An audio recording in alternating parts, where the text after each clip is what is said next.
사순절 기간을 맞이해서 또 하나님께서 제게 주신 또 마음이 있는데 그 마음을 지난 시간에 또 우리 함께 나누었고 오늘 주어진 말씀 가지고 또 나누게 될 것이고 또 다음 시간대에 한 번 더 나누게 될 텐데요. 첫 번째 우리 나눈 주제가 뭐였죠? 인류를 향한 하나님의 마음이 무엇인가 라고 하는 주제를 가지고 지난 시간 우리가 함께 살펴봤는데, 죄와 심판 아래 본질상 진노의 자녀로 영원히 멸망당할 수밖에 없는 인류를 향한 하나님의 두 가지 마음을 우리가 함께 살펴봤습니다. 첫 번째 마음이 뭡니까? 그럼에도 불구하고 하나님은 인류를 심판하지 아니하시고 어떻게 하시길 원하셨다는 겁니까? 구원하기 원하셨다는 거예요. 청량할 수 없는 은혜예요. 이건 오직 하나님의 은혜로만 가능한 거죠. 사람의 힘으로는 불가능한 일인 거죠. 불가능한 일을 하나님의 은혜로 가능하게 하셔서 죄의 문제가 해결되게 하시고 심판 아래 있는, 죽음 아래 있는 인류에게 영원한 생명의 길을 여셨는데, 그 일을 위해서 누구를 보내셨다고 했습니까? 하나밖에 없는 죄 없는 독생자 예수 그리스도를 이 세상에 보내주셨다라고 했어요. 두 번째, 인류를 향한 하나님의 마음은 무엇이었다라고 했습니까? 아무도 멸망하기를 원치 아니하시고 모든 민족이 다 구원받길 원하셨다는 거예요. 심판하지 아니하시고 구원하기를 원하시는 것이 하나님의 마음인데, 그 구원의 대상을 제한하셨다, 제한하지 아니하셨다, 제한하지 아니하셨다. 이 또한 하나님의 은혜인 거죠. 깨닫는 자가 있고 깨닫지 못하는 자가 있을 뿐이지, 인류를 향한 그 하나님의 마음과 또 그 계획은 변함없이 역사가 끝나는 그 순간까지 계속 진행되어지는 것이죠. 오늘은 사순절 묵상 두 번째 주제로 예수님은 누구인가에 대해서 함께 또 읽은 말씀을 중심으로 함께 묵상해 가시도록 하겠습니다. 예수님에 관한 이야기가 담겨 있는 것이 마태복음, 마가복음, 누가복음, 요한복음, 이 네 가지 복음을 사복음서라 그렇게 줄여서 말하죠.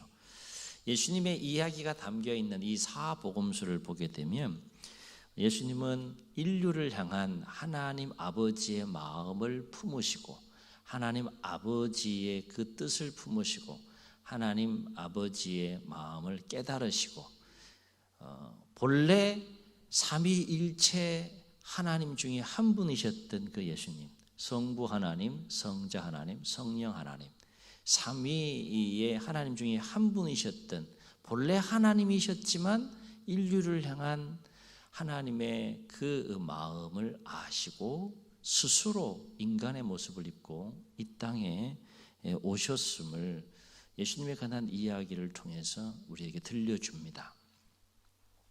그리고 예수님은 공생애의 삶을 한 3년 정도 사시게 되는데, 이 공생애의 삶을 통해서 세상에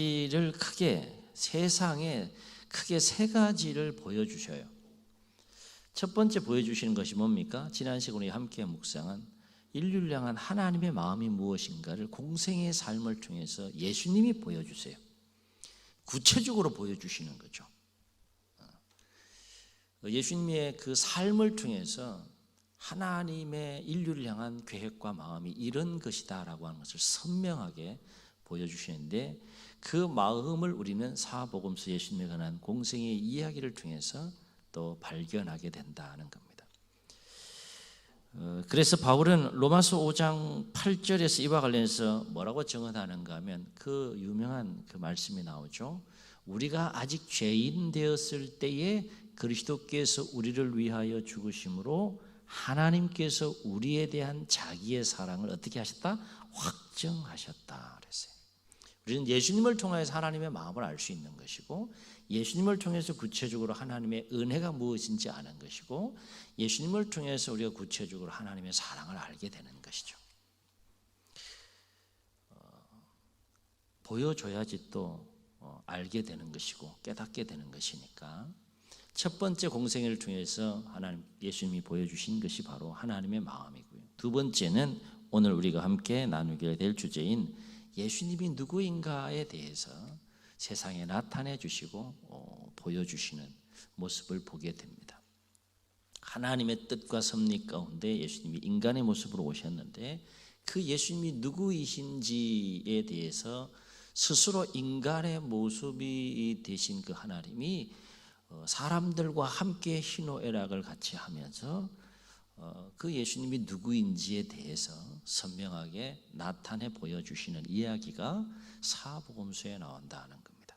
오늘 이 부분을 우리가 함께 나누게 될 것이고, 이제 다음 타임 때에는 무엇을 또 나누게 되는가 하면 그 예수님은 어떤 길을 걸어가셔야 했는가, 그 예수님은 어떤 길을 걸어가셨는가, 이 세 가지 큰 테마, 이 주제를 가지고 사순절을 맞이해서 우리가 예수님에 관한 이야기를 또 묵상해 가면 전체 공생에 대한 예수님의 이야기를 우리가 종합적으로 좀 정리하고 또 묵상해 갈 수 있겠다, 그런 마음을 하나님께서 또 주셔서 여러분과 함께 또 나누게 됩니다. 사랑하는 성도 여러분, 예수님은 누구일까요? 이 질문은 굉장히 간단한 질문인 것 같아도 결코 간단한 질문이 아니라는 거예요. 우리는 이미 마음속에 또 오늘 말씀 속에서 나와 있었지 그냥 자연스럽게 그렇게 고백할지 모르지만 사실 이 질문은 결코 간단한 질문이 아니에요. 특별히 예수님 당시 유대 공동체 안에서는 이 질문에 대한 대답을 어떻게 하느냐, 어떻게 고백하느냐에 따라서 유대 공동체가 믿고 따르는 그 믿음과 진리의 체계 안에 정통으로 서 있느냐 아니면 이단이 되느냐라고 하는 것을 구분하는 그 잣대가 바로 예수님은 누구인가에 대한 대답과 고백을 어떻게 하는가에 따라서 구분되어졌고, 그로 인해서 생사와 운명이 달린 문제가 바로 예수님이 누구인가에 대한 질문에 대한 고백에 의해서 생사와 운명이 갈리는 중요한 질문이었다라고 하는 것이죠. 보다 큰 영적인 안목에서 보게 되면 예수님은 누구인가에 대한 이 질문에 대해 어떻게 대답하는가에 따라서 영생의 문제가 결정났다는 거예요. 영생은 두 가지 길이 있는 것이죠. 우리 손쉽게 말씀드리면 천국에서의 영원한 삶이 있고 지옥에서의 영원한 삶이 있는 것이죠. 이 땅에서의 생사의 문제뿐만 아니라 영원한 세계에서의 영원한 두 가지 갈림길의 삶을 결정하는 중요한 일이 예수님이 누구인가에 대하여 어떻게 대답하고 고백하는가에 따라서 결정났다는 거예요. 굉장히 중요한 문제인 거죠. 아시다시피 예수님 당시 이스라엘은 로마 식민지 하에 있었습니다. 그리고 유대 공동체는 구약에서 예언하고 있는 메시아, 히브리어로는 메시아하고 또 헬라어로는 그리스도, 같은 단어이죠. 헬라어냐 히브리어냐에 따라서 이제 다른 것인데 메시아, 그리스도도 같은 겁니다. 로마 식민 치하에서 가운데 있은 그 시대적인 상황 속에서 예수님이 오셨고, 또 유대 공동체는 구약에서 이미 그 예언하고 있는 그 메시아를 오심을 대망하고 기다리고 있었는데, 문제는 이 유대 공동체가 기다리는 그 메시아, 그 그리스도는 하나님의 섭리 가운데 세상에 오실 그 메시아를 기다린 것이 아니라 그들이 기다렸던 메시아는 어떤 메시아였는가 하면 구약의 왕정사에서 가장 강성하고 부국강병의 시대였고 가장 광활한 땅을 차지했던 그 왕의 시대가 어느 시대입니까? 다윗이요, 다윗. 그러니까 다윗 시대를 이스라엘 백성들을 항상 동경하고 그리워하는 거예요. 그 시대가 재현되기를 늘 원했던 것이죠.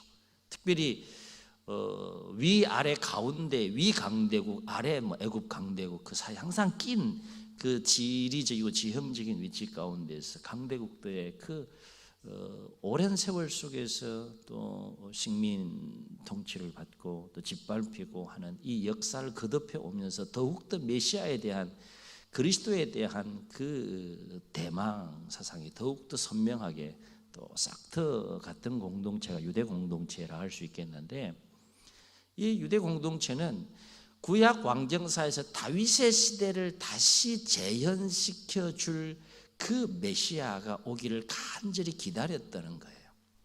특별히 예수님 당시에서는 로마 식민 치하에 있는 그들을 그 로마의 모든 압제와 식민 통치로부터 해방시켜서 자유케 할 다윗 시대를 재현시켜줄 정치적인 메시아를 그들은 기다리고 있는 시대적인 상황 속에서 예수님이 오신 거죠. 그러므로 이러한 역사적인 배경과 이 시대적인 배경 속에서 유대 공동체 안에서 예수님은 누구인가에 대한 이 질문과 대답은 정말 중요한 문제였다는 겁니다. 참고로 당시 정통 유대 공동체 안에서 예수님은 그들이 기다렸던 메시아로 여겨지지 않았기 때문에 유대 공동체 입장에서 바라볼 때 예수님은 어떤 사람입니까? 이단인 거예요. 예수님이 이단이니까 예수님을 메시아로 그리스도로 고백하며 따르는 무리들 또한 어떻게 유대 공동체 입장에서는 어떻게 바라보이는 겁니까? 이단인 거예요. 여러분 담담하게 지금 받아들이지만 이건 생사가 걸린 문제이고 또 순교를 각오할 수밖에 없는 상황 속에 놓여 있었던 사람들이 예수님 십자가에 못 박히는 이유가 이단인 거죠. 그들이 보기에는 신성모독이고 지가 뭔데 무슨 메시아고 지가 뭔데 그리스도고 이거 말도 안 되는 거예요. 그래서 유대인들에게는 그리끼는 거라 그랬어요. 우리는 정말 예수님이 정말 하나님의 아들이시고 또 메시아고 그리스도로 고백하지만 당시 유대 공동체 입장에서 예수님을 딱 바라볼 때는 아무것도 아닌 거예요. 그냥 이단인 거예요. 그리고 지금은 기독교가 전 세계적인 종교가 되었지만 예수님 당시 예수님을 메시아 또 그리스도로 고백하며 따르는 그리스도인들은 거대한 유대 공동체 입장에서 보게 되면 아주 작은 분파에 불과한 자들이었다는 것이죠. 지금은 전 세계적인 종교가 됐잖아요. 근데 예수님 당시에 유대 공동체의 거대한 공동체 안에서 예수님을 따르는 그리스도인들, 그걸 기독교라고 했을 때 그 기독교는 아주 작은 공동체, 아주 작은 분파에 불과했었다라고 하는 것입니다. 그러면서 거대한 유대 공동체 입장에서 바라볼 때 이 그리스도교와 그리고 그 안에 속한 사람들은 다 이단에 속한 사람들이었다는 거예요. 그러니까 정리해야 됩니까? 정리하지 말아야 됩니까? 깨끗이 정리해야 될 대상들인 거예요. 바울이 왜 다메섹 도상에서 예수님을 만나기 전에 가장 뜨거운 열정을 가지고 그 그리스도인들을 다 잡아 죽이려고 했는지 그 배경이 이런 배경에서 나오는 거죠. 바울은 정말 하나님을 뜨겁게 사랑하는 열정을 가지고 바라볼 때 예수님도 이단이고 그를 따르는 모든 분이 다 이단인 거예요. 그러니까 어떻게든 다 정리해야 되는 거라. 그 열정만큼은 충만했고 어느 누구도 따라갈 수 없었는데 그 열정을 다메섹 도상에서 예수님이 바꾸시죠. 그래서 진정한 진리와 복음 안에서 평생의 이방인의 사도로 또 헌신하게 하시는 모습을 우리 사도행전을 통해서 또 목격할 수 있는데, 그러니까 요즘식으로 표현하면 유대 공동체는 갑이 되는 것이고 기독교는 을이 되는 입장에 있었다는 겁니다. 그래서 예수님 당시에 그리스도인으로 산다는 것은 어떤 의미가 있는가 하면 순교를 각오하고 산다라는 것을 의미하는 것이죠. 그러나 그럼에도 불구하고 예수님은 자신의 공생애를 통해서 자신이 바로 하나님께서 인류를 죄와 사망에서 구원하시기 위해 세상에 보내신 참 메시아, 참 그리스도 되심을 보여주셨는데, 공생애의 삶을 통해서 세 가지 사역을 통해서 이것을 보여주셨어요. 내가 참 구약에서 예언되어진 하나님의 섭리 가운데 와야 할 그리스도이고 메시아됨을 공생의 세 가지 사역을 통해서 예수님께서 보여주셨는데, 마태는 이 마태복음에서 4장 23절 25절에 보게 되면 예수님의 공생애의 삶을 이 세 가지 사역과 관련해서 잘 정리하고 요약해 놨는데 제가 찾아서 읽겠습니다. 마태복음 4장 23절 25절에 보게 되면 여러분 그냥 들으세요. 그냥 들으세요.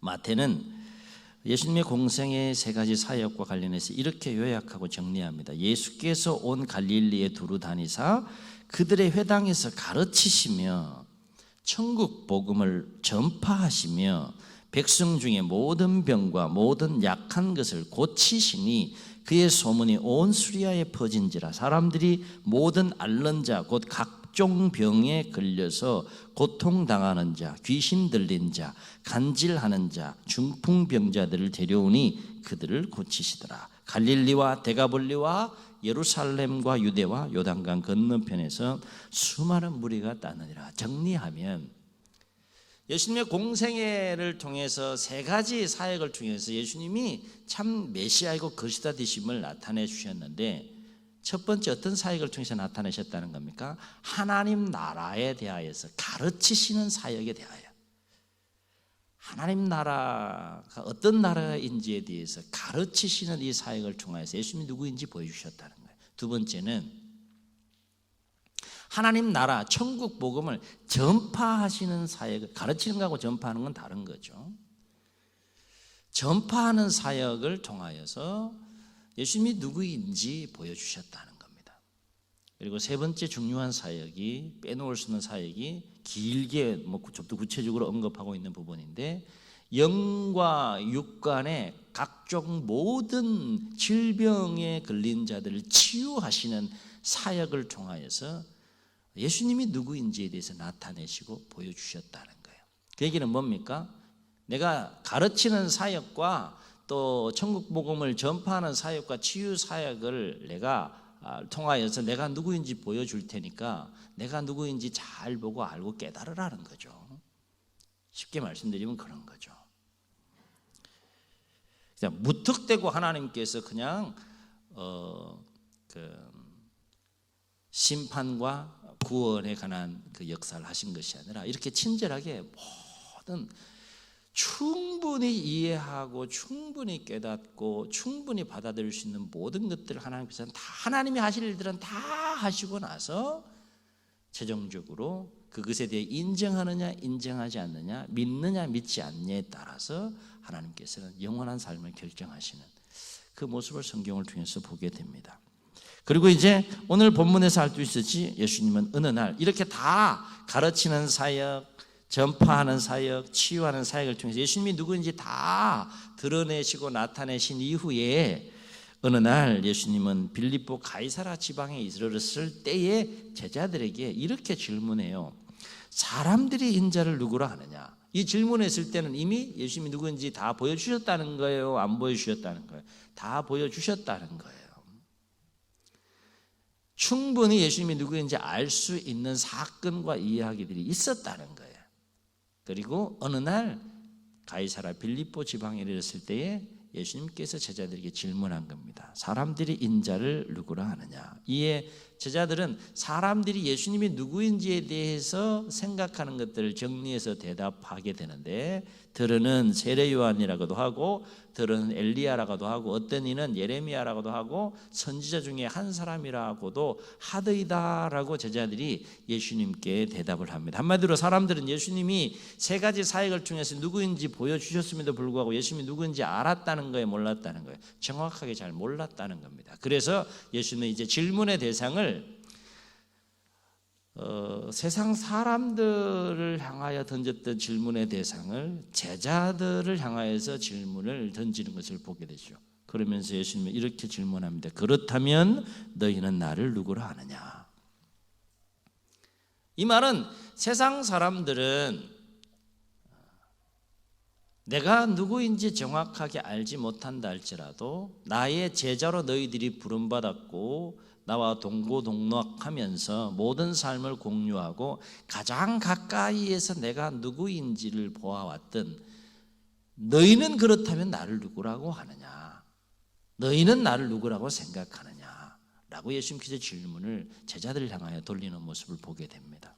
이에 제자들 중에 하나였던 베드로가 16절에서 그 유명한 신앙 고백을 하게 되죠. 뭐라고 고백합니까? 주는 그리스도시요 살아계신 하나님의 아들이시나이다. 이렇게 고백하는 겁니다.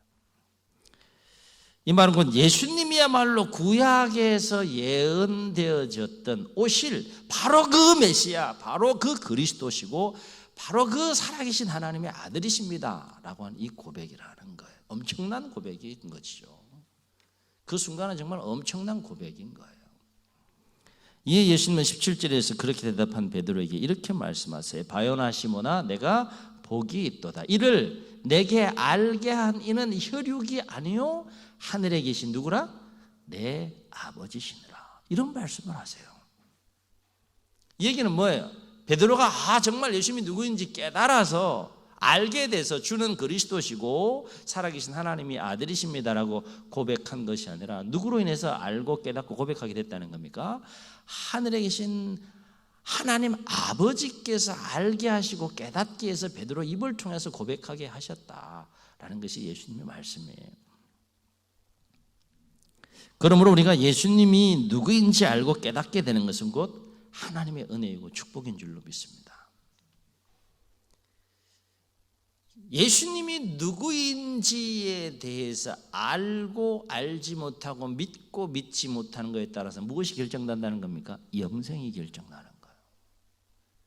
그런데 영원한 생명을 결정하는 그 예수님이 누구인가에 대한 그 분명한 깨달음과 믿음을 갖게 되는 것이 하나님, 우리 스스로가 알고 깨닫는 것이 아니라 하나님께서 알게 하시고 깨닫게 되어서 내가 예수님이 누구인지 알게 되었다면 그거는 엄청난 하나님의 은혜이고 축복인 것이죠. 그래서 예수님께서는 그렇게 고백한 베드로를 향하여서 뭐라고 얘기합니까? 바요나 시몬아, 내가 복이 있도다 그랬어요.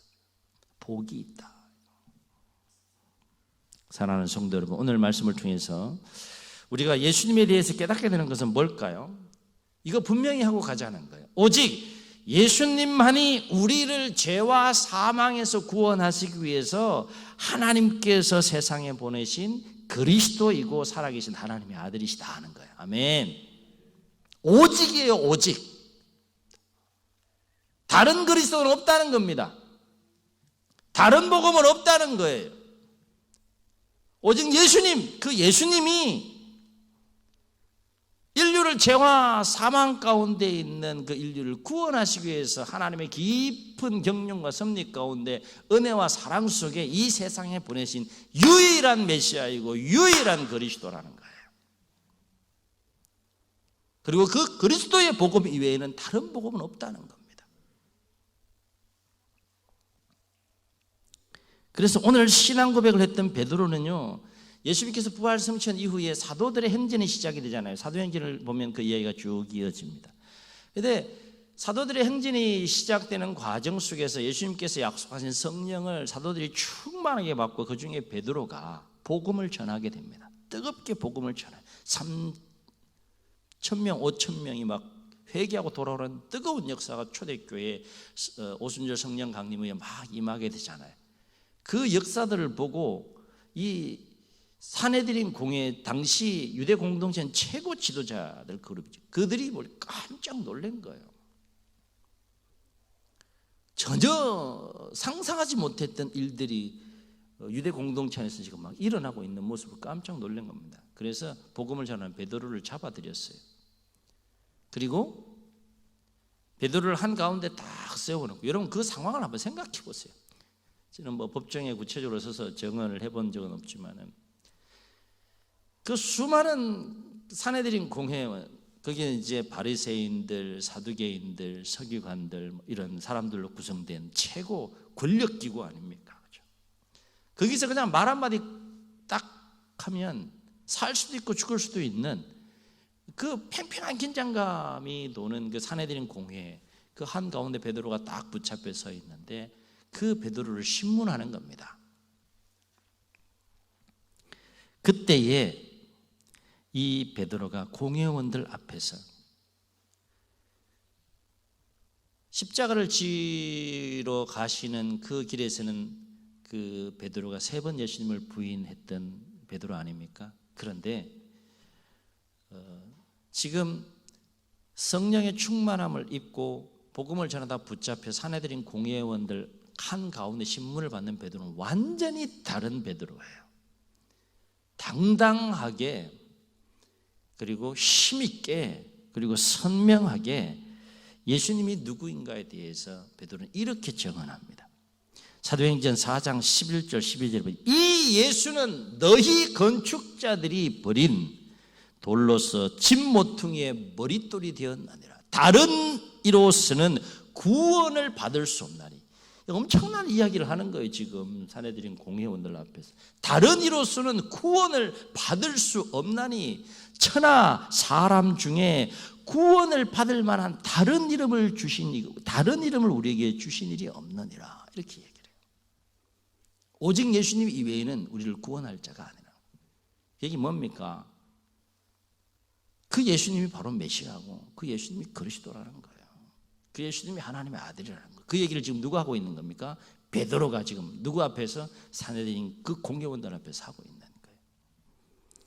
그리고 다메섹 도상에서 이방인의 사도로 부름받은 바울은 갈라디아 교회를 향하여서 편지하고 또 권면하면서 갈라디아서 1장 6절과 7절에서 이렇게 증언합니다.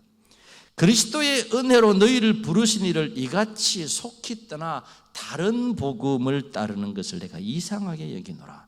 다른 복음은 없나니. 그리스도의 복음 이외에 다른 복음은 없나니 다만 어떤 사람들이 너희를 교란하여 그리스도의 복음을 변하게 하려 함이라. 그런데 놀라운 사실은 뭡니까? 예수님이 외에 다른 그리스도는 없어야 해요. 그리스도의 복음 이외에 예수 그리스도의 복음 외에 다른 복음은 없어야 하는 겁니다. 그런데 예나 지금이나 놀랍게도 예수님 이외에 거짓된 그리스도가 역사하고 있고요. 예나 지금이나 예수 그리스도의 복음 이외에 다른 거짓된 복음들이 뜨겁게 역사하고 있다는 거예요. 그럼 우리 어떻게 해야 됩니까? 우리도 참된 진리요 복음이라고 믿고 그들도 참된 진리요 복음이라고 믿고 그럼 우리 어떻게 해야 됩니까?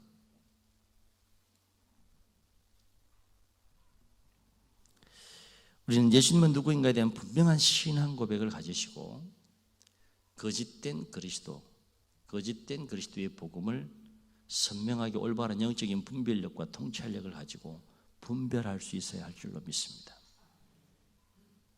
놀라운 사실은 여기가 진짜라는 거예요. 아멘. 이게 또 그 유튜브 영상을 통해서 또 이게 우리 나가게 돼서 좀 조심스럽긴 한데 조심스러울 것도 없어요. 여기가 진짜입니다. 우리가 진짜 그리스도를 믿는 거예요. 우리가 진짜 그리스도의 복음을 믿는 겁니다. 아멘. 이걸 선명하게 볼 수 있어야 되는 거예요. 다른 그리스도는 없습니다. 예수님 외에 다른 그리스도 메시아는 없다니까요. 예수 그리스도의 복음 외에 다른 복음은 없어요. 이 분명한 믿음 위에서 우리가 참된 것, 거짓된 것을 잘 분별하고 구별해서 실족하는 일이 없기를 주의 이름으로 축원합니다. 예수님은 오늘도 우리를 향하여서 또 세상을 향하여 동일하게 질문하고 계세요. 너희는 나를 누구라 하느냐? 너희는 나를 누구라 하느냐? 바로 앞기는 사순절을 보내면서 오늘 함께 나눈 두 번째 주제인 예수님은 누구인가에 대한 질문에 대하여 주님만이 참 그리스도요, 주님만이 참 메시아요, 주님만이 참 살아계신 하나님의 아들이십니다 라고 하는 선명한 고백이 우리 가운데 다시 회복되는 그런 시간들이 되기를 소원하고, 아울러 우리로 하여금 예수님이 누구인지에 대해서 알게 하시고 깨닫게 하시고 믿게 하시고 영원한 생명을 주신 그 하나님께 다시 한번 감사할 수 있는 사순절 절기가 될 수 있기를 주의 이름으로 축원합니다. 축원합니다. 우리 말씀을 기억하시면서 또 고백하시면서 우리 함께 찬양하시고 기도하시도록 하겠습니다.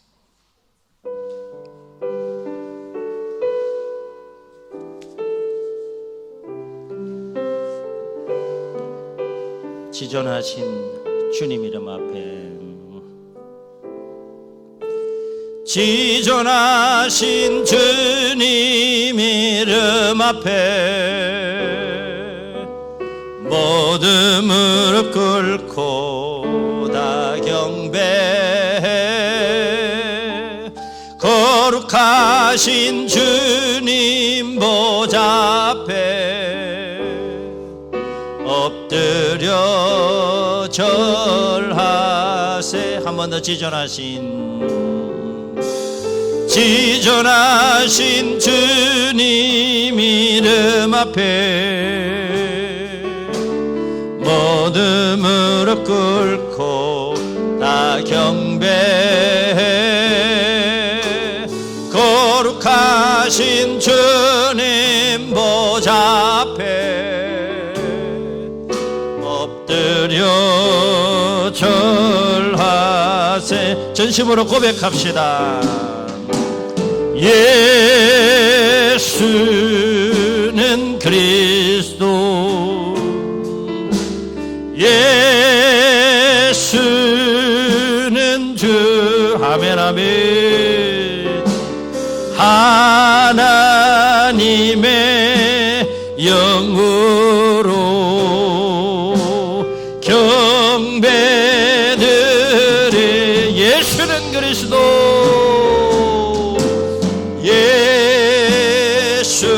예수는 그리스도, 예수는 주.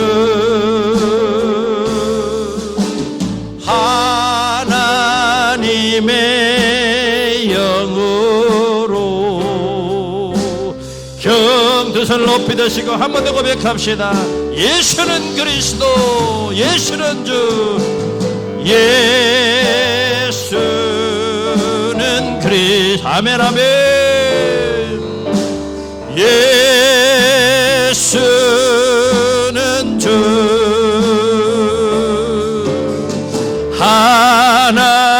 하나님의 영으로 경배. 한 번 더 고백합시다. 예수는 그리스도, 예수는 그리스도, 예수는 주.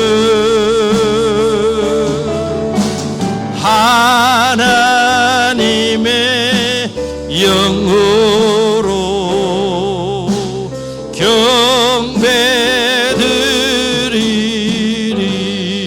경배드리리. 이 말씀을 기억하시면서 한번 통성으로 기도하시겠습니다.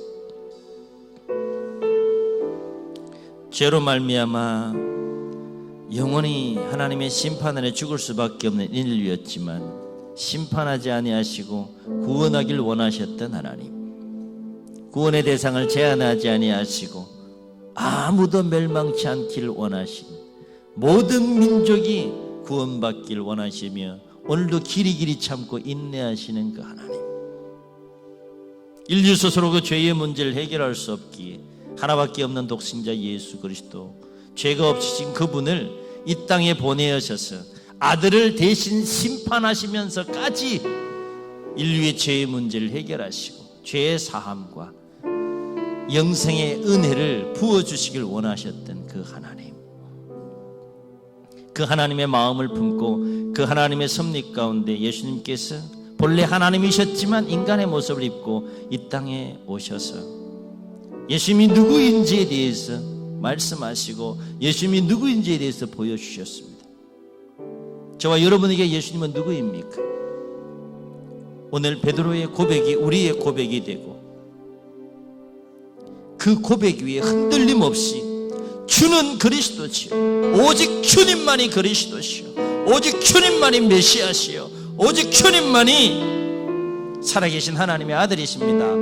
분명한 이 신앙 고백 가운데 주님 오실 그날까지 아름답게 승리하는 우리 모두가 될 수 있도록 도와주시고, 거짓된 진리, 거짓된 복음, 거짓된 메시아, 거짓된 그리스도를 에 대한 미혹에 우리가 넘어가지 않고 실족하지 않고 한 영혼도 나고자 없이 끝까지 승리하는 우리 모두가 될 수 있도록 주님 도와주옵소서. 이런 마음을 가지고 우리 주님 세움 부르시고 말씀 기억하시며 통성으로 기도합니다.